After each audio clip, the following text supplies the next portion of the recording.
Last week I explained why ISP email, BigPond, IINet, TPG, Optus, etc. causes so many problems. This week, the fix. And for most people watching, it's completely free. The answer is Gmail or Outlook.com.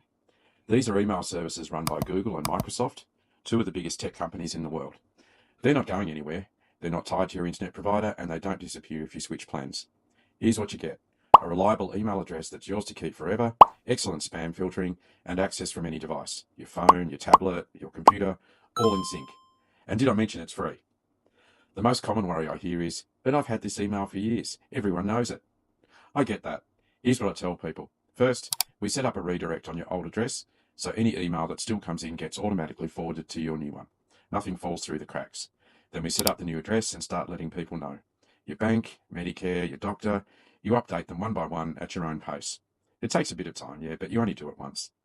If you'd like a hand making the switch, I can do that for you in a single visit, and I'll make sure nothing gets lost along the way.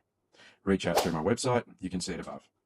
Next week, if you've got a small business or a hobby you sell from, I've got an even better option for you. See you next Tuesday for more tech tips.